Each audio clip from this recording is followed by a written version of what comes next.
Good morning. First of all, I would like to congratulate Michael Hawley for organizing this conference. And this is his first attempt.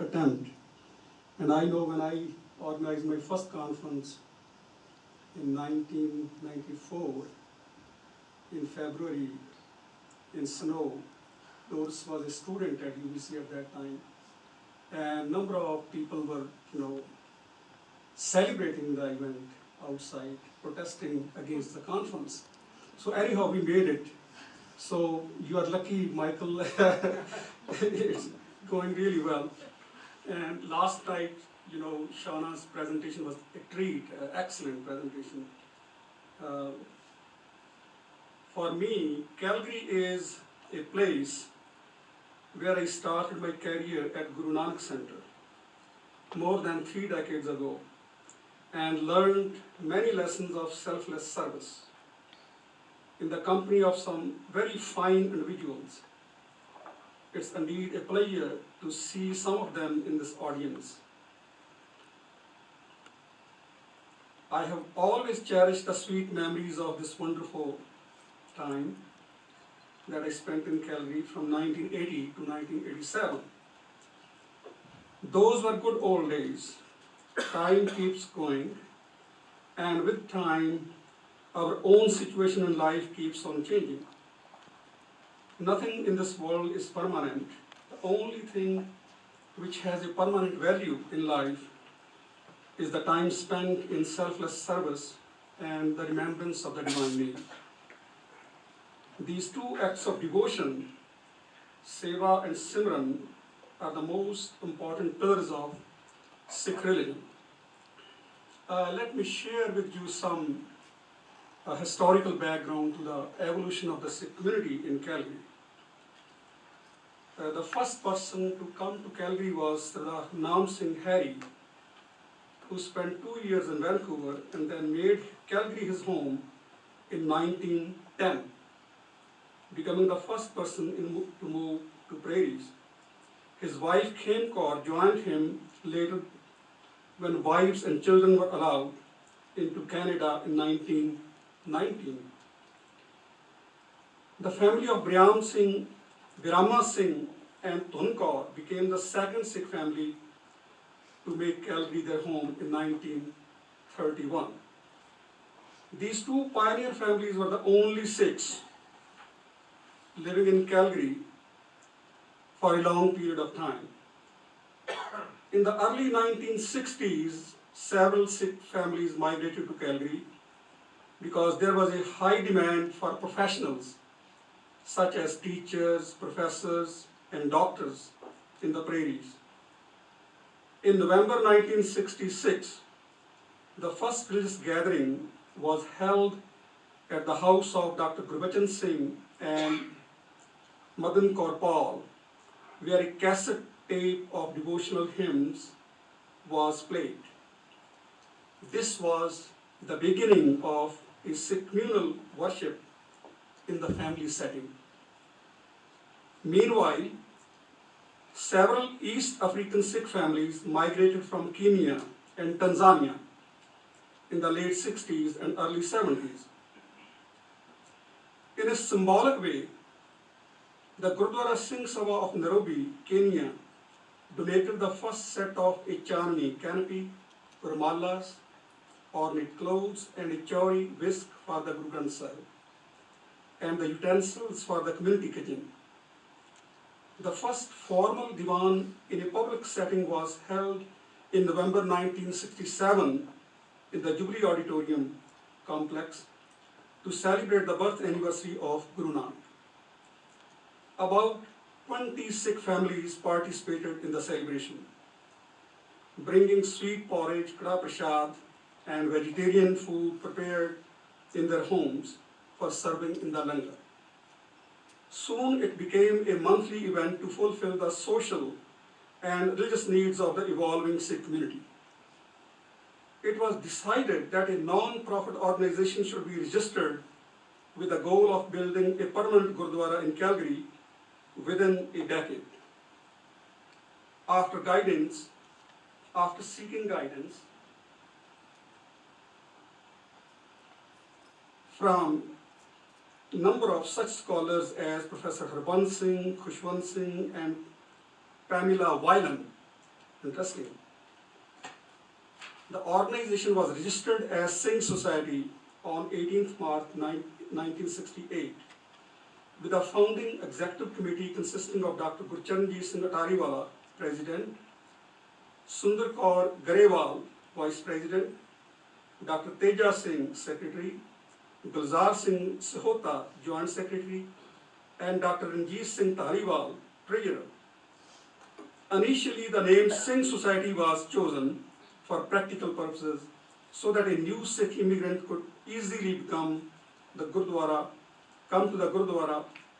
from the telephone directory. Later on, its name was changed to Sikh Society, Calgary, to make it more inclusive.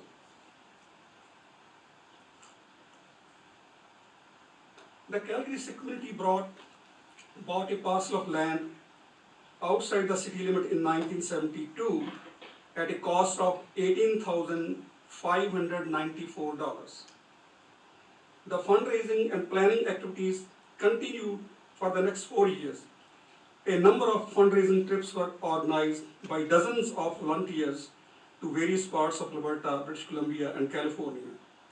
Meanwhile, building permits application was strongly opposed by the local residents on the grounds of potential parking and traffic problems.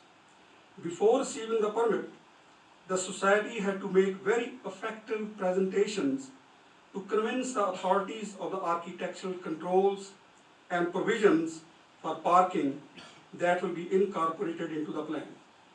Thus, the building of a permanent Gurdwara in Calgary required a much more intentional and complex level of negotiation, both within the Sikh community and with the structures of Canadian public life that governs religious organizations. Most instructively, the Constitution of Sikh Society was amended in 1975 to include a board of trustees to advise and oversee the working of the executive committee. It was a sort of strategy of checks and balances in running the Gurdwara affairs. The board consists of 5 trustees, each new member being elected every year for a 5-year term. The trustees do not interfere in day-to-day working of the executive committee, but participate only to resolve some major conflicts. We can understand the sophisticated approach of the Sikh society only if we know that the leadership role has largely been in the hands of Sikh professionals, mostly from the urban background in the Punjab. In addition, a significant number of pioneers' families came from East Africa. They have invariably been keen to identify themselves as an elite as compared to the unskilled majority coming directly from the rural areas of the Punjab. These twice migrants with reasonable fluency in English move quickly into a wide range of technical, clerical, and professional occupations. They tend to be much more religiously active and hence far more likely to sustain the external symbols of their faith. The Gurdwara Construction Committee raised $66,000 in its first meeting held in March 1976. At the sword turning ceremony on Vaisakhi Day, 13th April 1976, the Sikh community invited Rabbi Louis Ginsburg to break the soil 5 times at the site. At no cost to society, professional members provided civil, structural, electrical design, project engineering, and management, accounting, construction material, inside framing, carpentry, inside cedar ceiling, palki for the Gurdwara, sound system, chandeliers, electrical fixture, painting, and numerous other components and services. The Sikh ideal of service, seva, became the motivating factor for all these contributions to the collective good of the local community. In addition, Families took turns in providing langar meals and refreshments for the volunteers. The Calgary Sikh community named its first beautiful Gurdwara the Guru Nanak Center. It was built at a cost of about $600,000, not counting the value of the additional volunteer labor and services. In fact, it was estimated that the labor and material volunteered were worth $200,000 in late 1970s. The completion of the Gurdwara strengthened the nascent Sikh community's solidarity and vitality. The Sikh Society invited late Professor W. H. MacLeod to inaugurate the Gurdwara on Vaisakhi Day, 13th April 1979. Their aim in inviting a Western scholar of Sikh studies from New Zealand was to build a positive image of the Sikhs in the host society. Professor MacLeod inspired the Sikh community to work for the establishment of a chair of Sikh studies at a Canadian university. He assured that this kind of program would give academic respectability to the Sikh tradition within the academy and remove the prevailing ignorance about the Sikhs in larger society. Unsurprisingly, Sikh society pioneered the concept of an educated Sikh Granthi, priest, who was expected to be academically qualified in comparative religions and with a strong background in Sikh scriptures and traditions.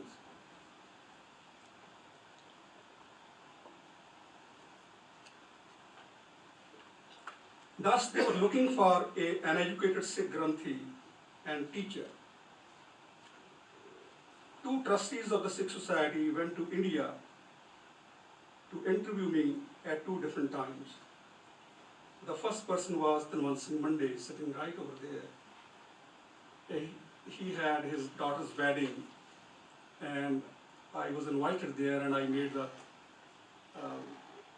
gave a lecture, advised the couple, and they're doing really well, and they married their son, and they invited me to deliver a lecture on their son. So that was the beginning of this whole process. Then in December, Dr. Gurcharan Singh Atariwala went to India. He had acquired so much information about me in New Delhi before I met him. He had met Jagjit Singh Lamba, who was the member of governing council of Guru Harshan Public School in New Delhi, in India Gate. I was a teacher there for the last 70 years. So we met in a hotel, Janpat, for 2 hours. And Dr. Gurcharan Singh Atariwala made the proposal. I'm summarizing what he said. We need an educated Granthi who is well versed in Sikh scriptures. We will help him study at the University of Calgary in addition to his priestly responsibilities at Guru Nanak Center. As part of his duties, he will teach Punjabi language and Sikh religion at Guru Nanak School, organize Sikh youth camps in the summer to pass on Sikh heritage to the new generation of Canadian-born Sikhs, visit hospitals to see Sikh patients, and participate in interfaith dialogues. Occasionally, he will also visit the police academy in Calgary to teach the police officers about Sikh traditions and cultures. So he went on and on in his own way of thinking what an ideal Sikh Granthi would be. I was overwhelmed, I listened, and he said, are you, comfortable with this? So I said, well, yes, it looks very attractive, but I have my own issues and problems. My wife is working in a college. She's a lecturer in economics, and I have 2 little kids. My daughter is 3.5 years old, and my son is about 2.5 years old. So he was saying, offering me that we will invite you first, and then if things go well, then you will be able to sponsor your family. I say that's not going to work. No way, I'm not going to accept this position. He said, well, then we will discuss in the board of trustees, So this was the kind of dialogue that took place. And after 2 hours, he was very fine at that time, and he impressed me a lot. And when he was talking to the governing council of the Washington Public School, they were not ready to send me here at all. And even Jatendra Santokh Singh met me, Pashaura Singh, tu Dalram vaste ja rahe hain utte, na ja. So this was sort of conversation, Anyhow, the Sikh Society, Calgary, invited me on Vaisakhi of 1980 with my wife and 2 children. No society would invite the whole family at a time. This was the first time that this was done. I had multifarious duties and activities at Guru Nanak Center. Mrs. Gurudev Kaur Atariwala took me to the University of Calgary and introduced me to Dr. Harold Coward, chair of the Department of Religious Studies. Dr. Coward immediately encouraged me to start taking up courses in religious studies on the part-time basis. At that time, there was no graduate program. I was exposed to both Eastern and Western religious tradition, including various methods in the study of religion. Eventually, I was accepted in its graduate program in 1984 in the Department of Religious School, and I am schooled in the application of historical and literary critical methodologies. The experience broadened my intellectual perspective. At the same time, we placed much emphasis on educational programs for the second generation of diaspora Sikhs at Guru Nanak Center. Now, I can also give you another inspiration behind my interest in Sikh studies. Professor Harbans Singh was the editor of Encyclopedia of Sikhism. When I wrote him a letter that I have started taking up courses on the part-time basis and sent him the greetings of New Year, in the January of 1981, he wrote me a beautiful letter that it's splendid news. I'm so proud of you. Now the aim should be doctorate. So that is how, he gave me so many advices. So he was a constant source of inspiration behind my academic progress. Through Guru Nanak Sikh School, we offered the teaching of Punjabi language, Sikh music, and religion classes. We also maintained a well-equipped library as part of the Sikh Learning Resource Center. And this was the school, we were taking Guru Nanak Sikh School. And this was the inauguration of our library. And let me tell you, this is described as one of the most organized and best stocked facility on literature relating to the Sikhs in Canada. Anywhere in Canada, if you want to see a good library, then you go to Guru Nanak Center, you will find most of the books on Sikhs. Moreover, we organize Sikh youth camps in the summer. And then a very important event took place in 1981. Sikh Society organized All Canada Sikh Convention. And in which all Sikh organizations from Canada participated. This convention resulted in the formation of Federation of Sikh Societies of Canada, an active national organization of Sikhs across Canada for many years. For me, this was quite an experience to learn firsthand about the factional nature of the Sikh community. Sikh Society had invited the well-known journalist, the late Sardar Khushwant Singh, to be the keynote speaker. Khushwant Singh himself described his treatment in the Hindustan Times of August 15, 1981 as follows. There was a problem. The delegates from British Columbia protested that we will not allow Khushwant Singh to speak. And he was invited, but Calgary Sikh Society was playing so strategically because they were in a way shamed in their own house by the guests. When the guests said, no, you can do this, we invited for the whole year the society was organizing meetings for the success of this convention, but this happened at the 11th hour. Khushwant Singh says, quote, more surprises awaited me. In the afternoon, the foyer of Sandman Inn filled with Nihang Sikhs dressed in their blues and yellows and carrying 3-foot long kirpans. They eyed me suspiciously. I gaped at them in disbelief. This was not Anandpur, Punjab, but Calgary, Canada. Early next morning, Dr. Ishpal Singh rang me up. He was full of apologies. The Nihangs objected to the presence of two men, Justice Taru Singh Uppal, the first Asian to become a judge of the High Court of British Columbia, and me. I did not know what the judge had done to fall foul of them, but they objected to me as an opponent of Khalistan. They were not even willing to discuss the subject with me, as they had been told that I was very chalak, smart. They were hirelings of the scamp Jagjit Singh with a sprinkling of the followers of Jogi Bhajan, who was peeved because he had not been invited to address the convention. So this was the moment when I understood the internal dynamics of the Sikh society or Sikh community at large. This society is working really hard to create a national organization, and federal government is supporting them in their project. But at the same time, our own community is trying to sabotage the whole project.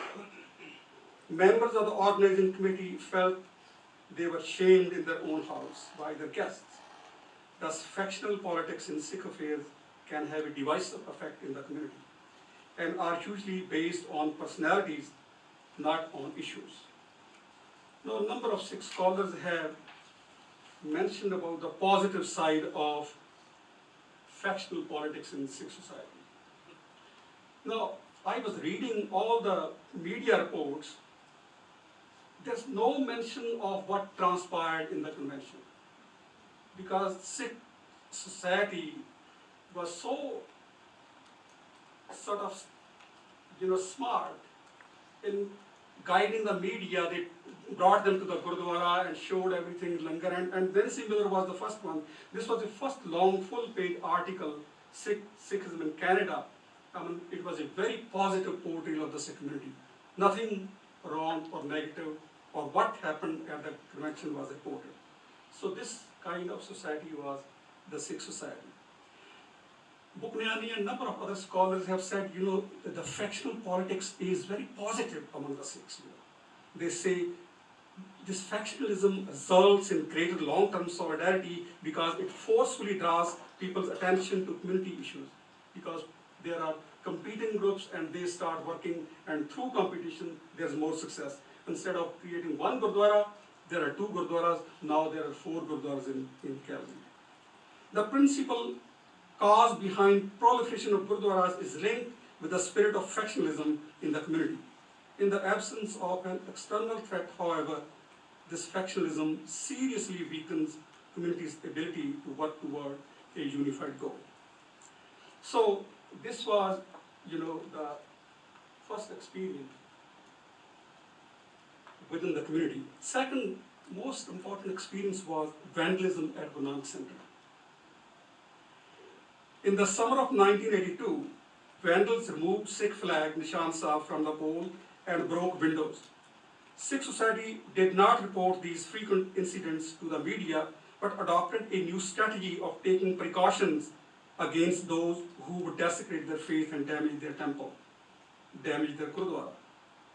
Community members were recruited to stand watch at Guru Nanak Center every night.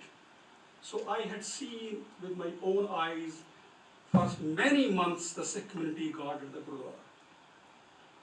Community members were recruited to stand watch at Guru Nanak Center every night. Steel gratings were put on the windows. RCMP also got involved in the nightly watch along with Sikhs. This strategy paid off when RCMP nabbed 4 youths who were convicted in a provincial court and each given $500 fines. They also had to pay for the broken windows. Most satisfying to Sikh society was that the youth were also ordered by the judge to perform 35 hours of community service each at Guru Nanak Center. And I think Sir Amar Singh Mank is sitting here. He was the one who was helping them, clean the area. So they performed 35 out. That was most satisfying. I vividly remember how those local youths were served with meals and help in the process of their community service. After this experience, they were completely transformed and they became our friends. In my interview with Herald staff writer Bob Batson, you can see we were given so much coverage after this experience, 2 full pages of coverage on the Sikhs.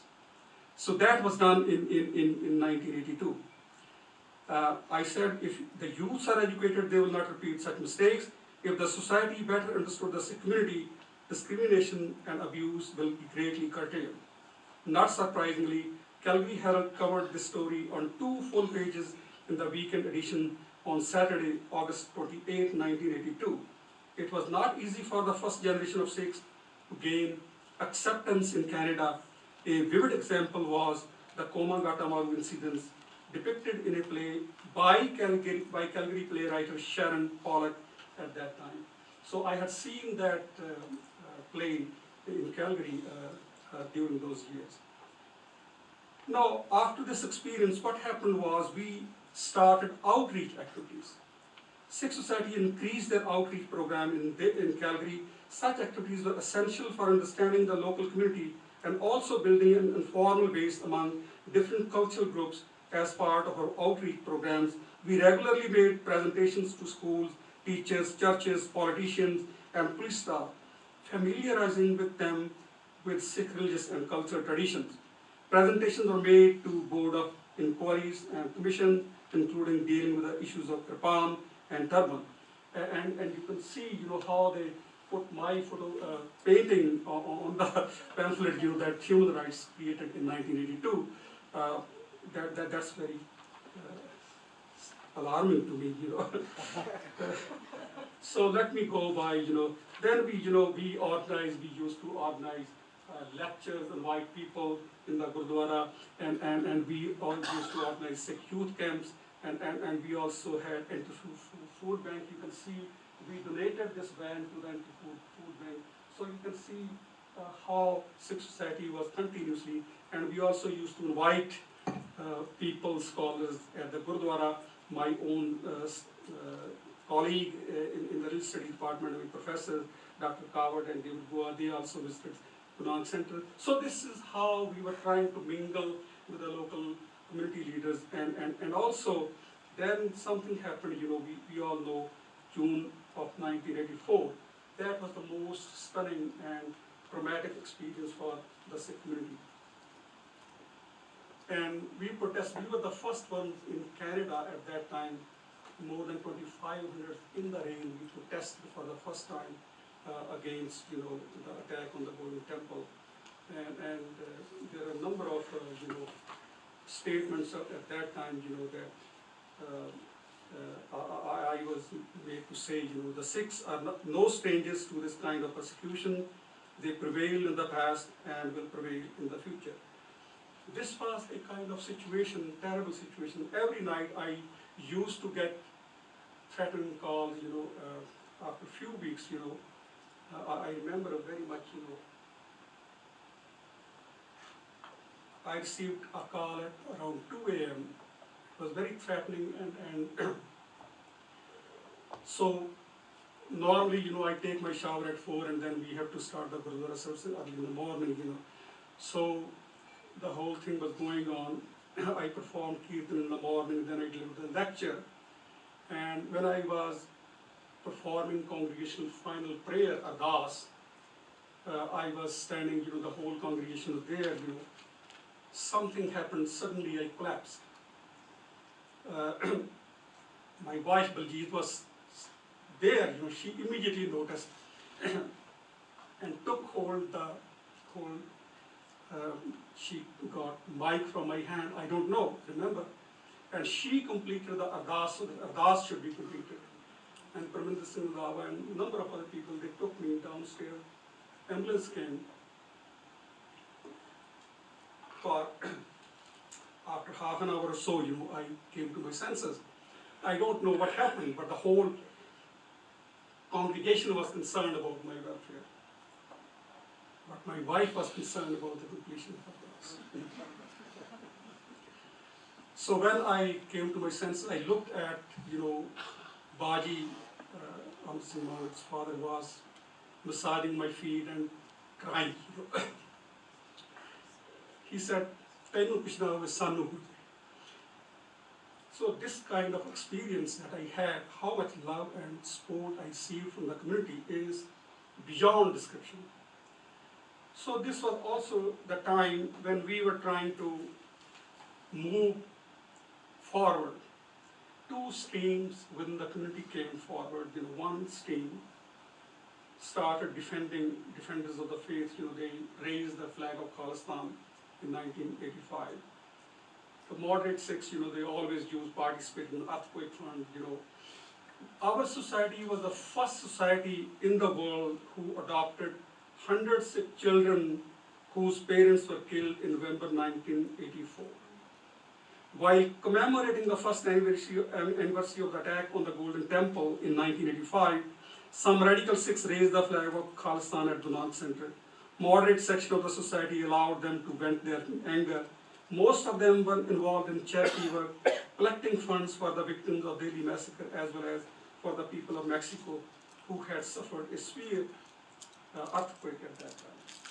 So at that time, here was a person, Dr. Harold Coward, who was trying to introduce interfaith dialogue, encouraging them, and he was writing on religious pluralism in academic conferences and community settings. So this was in 1986, first time I participated in that interfaith dialogue and made a very strong plea for religious tolerance. And if you read this report, you will find a very mild statement on Sikh tolerance. And then we had Dr. Harold Coward was giving his own encouragement, and we used to participate in that. Then we had Christian Festival in 1986. What happened was, in that Christian festival, on the inspiration of Dr. Harold Coward, the festival organizer invited all religious communities. They invited Sikh community, we participated, I gave a lecture on Sikh symbol. So this was a kind of time when we were reaching out to different communities and trying to, but then Air India tragedy, that also started creating further problems. And we were trying to build the community, that community is driven by hard work. So we had to go through that traumatic time So you can see how I used to deliver lectures, change of my turban color was changed. You can see from white to yellow. So 87, I graduated from University of Calgary, and these are my three mentors, Dr. Harold Coward. Professor McLeod came from New Zealand, to deliver a talk. He was my external reader of my MA thesis, and my professor Ron Neufeld, So that is a very memorable picture in February 1987. So I graduated, and my thesis was ultimately published at Oxford monograph on the public planning. It's basically on religious pluralism and interfaith dialogue, how we can have a four-point theory of pluralism from the public planning, So let me read few lines from here. The most fascinating example relates to a distinctive feature of the Ard Granth, containing the compositions of 15 non-Sikh poet saints from both Hindu and Muslim backgrounds. The presence of these compositions, collectively known as the Bhagat Bani in the Ard Granth, is an eloquent testimony to open attitude of early Sikh tradition. This was Guru Arjan's creative response to Akbar's policy of religious pluralism. In particular, Sheikh Farid was allowed to have his Muslim voice in terms of doctrine and practice. His inclusion provided an excellent example of Catholicity that promoted mutual respect and the tolerance of diversity in belief and practice. In actual process of canon formation, Guru Arjan exhibited two different aspects of editorial policy, namely the inclusive and exclusive attitudes towards the compositions of the poet saints. At its extreme, inclusive approach can result in abdication, betrayal, and disintegration, seeking to adapt one's religious and cultural traditions as liberally as possible with maximal association, combination, or collaboration with the surrounding traditions on the ideological level, becoming a wishy-washy tradition. Similarly, exclusivity at its extreme can mean petrification, isolation, and irrelevance, seeking to preserve one's ancient traditions as conservatively as possible with minimal conjunction, integration, or synthesis with the surrounding traditions. Guru wanted to avoid these two extremes because a culture, or a people could lose its soul at the extremity of either direction. So it's no wonder that he adopted a middle approach in the context of religious pluralism. The presence of non-Sikh hymns in the Adi Granth therefore provides a four-point theory of religious pluralism.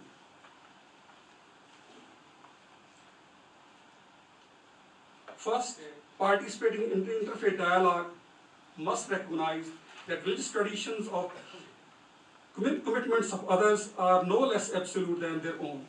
Thus, the quest for a universal religion must be abandoned, along with any attempt to place one religious tradition over others. Second, doctrinal differences must be respected. Third, interfaith dialogue requires an open attitude and recognition of the point that there will be disagreements on doctrinal points. Finally, one must be willing to let others become, in some sense, oneself. In this way, the experience of dialogue can enrich one's own spiritual life. Acceptance of religious pluralism is a condition of religious understanding. Dialogue and interaction with other people provides opportunities for spiritual reflection and growth. It's in this context that Sikhism thus emphasizes the importance of keeping an open attitude and being willing to learn from other traditions while preserving the integrity of one's own tradition. So let me conclude with the final brief paragraph. I want to reiterate that communication of scholarship and relevance of academic studies for community issues has always been an integral part of my own approach. I must add a qualification here. Community outreach does not mean that the scholar becomes a caretaker of the tradition by abandoning his critical approach. Let there be no doubt that I am a practicing Sikh and that I approach the study of the Sikh tradition from an insider's perspective. But I can also maintain objectivity and scholarly detachment in the analysis of documents. My colleagues in the field know it very well that I am at once a genuine academic and a faithful member of the Sikh family. I say this with pride that the Sikh Society of Calgary provided me with an opportunity to enhance my academic career, and I fully avail that opportunity.